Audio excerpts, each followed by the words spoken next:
Malaysia এবং Singapore ভ্রমণের প্রথম পর্বে আপনারা নিশ্চয়ই লক্ষ্য করেছেন, আমরা মালয়েশিয়া থেকে যাত্রা শুরু করেছি লঙ্কাউয়ের উদ্দেশ্যে।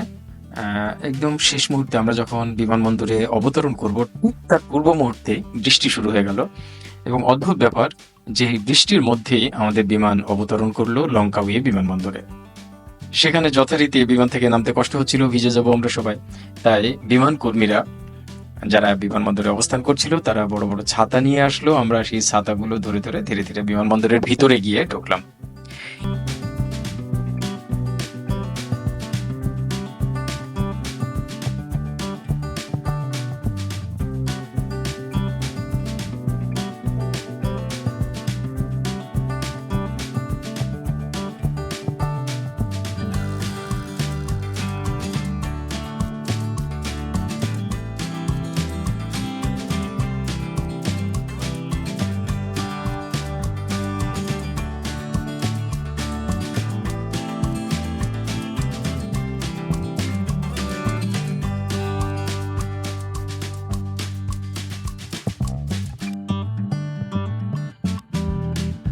এরপর যে ঘটনাটি ঘটলো সেটি হলো বিমানবন্দরের বিমানবন্দরের কাজ শেষ করে আমরা যখন বাইরে বেরিয়ে আসলাম, দেখলাম আমাদের জন্য যথারীতি বাস এবং গাইড অবস্থান করছে, অপেক্ষা করছে।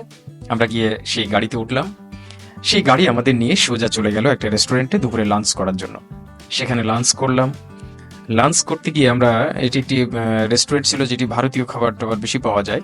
সেখানে আমরা আমাদের বাংলা কথা শুনে দুজন ওয়েটার এগিয়ে এসে আমাদের সঙ্গে কথা বললেন এবং এক পর্যায়ে বুঝলাম তারাও বাঙালি, তারা ভারতের ত্রিপুরা এবং বাংলাদেশের নাগরিক। খুব ভালো লাগলো বাংলা কথা শুনতে পেয়ে। যথারীতি আমরা তারপরে খাবার দাবার খেয়ে সোজা হোটেলে চলে আসলাম।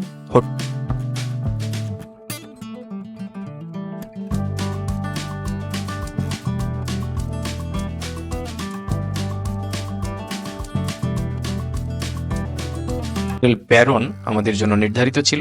আমরা সেখানে চাবি বুঝে নিয়ে যার যার রুমে চলে গেলাম এবং রুম থেকে ফ্রেশ হয়ে পরে সন্ধ্যার একটু আগ দিয়ে আমরা আবার ফিরে নিচে নামলাম লবিতে। এটি লঙ্কাউয়ের ল্যান্ডমার্ক, বিশাল লেকের পাশে আসলাম এবং লবি থেকে আমাদেরকে গাইড করে গাড়িতে উঠিয়ে নিয়ে যাওয়া হলো ইগল চত্বরে।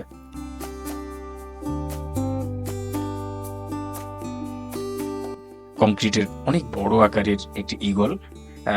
যত দর্শক অথবা যত টুরিস্ট আমরা বলবো বা ট্রাভেলার যাই বলি, তারা যারা গেছিল এই লঙ্কাউইতে তারা প্রত্যেকেই প্রায় এসেছে এখানে।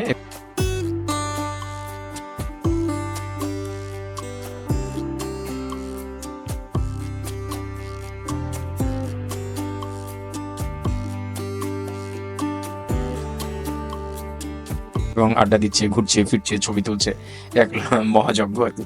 যাই হোক, এরপরের ঘটনাগুলো পর্যায়ক্রমে আপনারা দেখতে পাবেন। আমরা আশা করছি যে পরবর্তী অংশগুলো আপনারা খুব উপভোগ করতে পারবেন। ধন্যবাদ সবাইকে।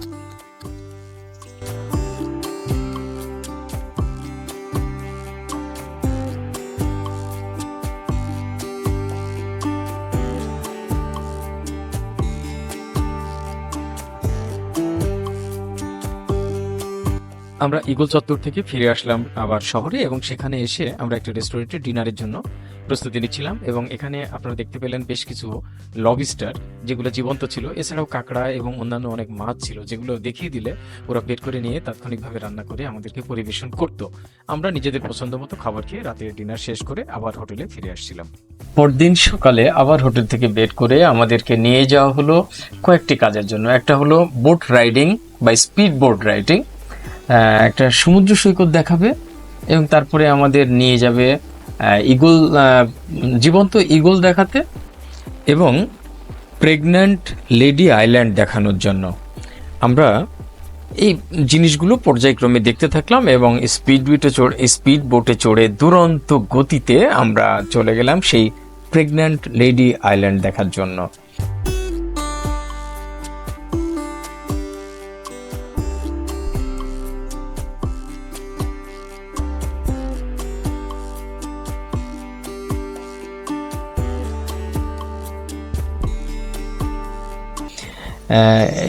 একটু পরেই আমরা এই ইগল চত্বর পার হওয়ার পরেই আমরা হয়তো দেখতে পাবো সেই প্রেগন্যান্ট লেডি আইল্যান্ড।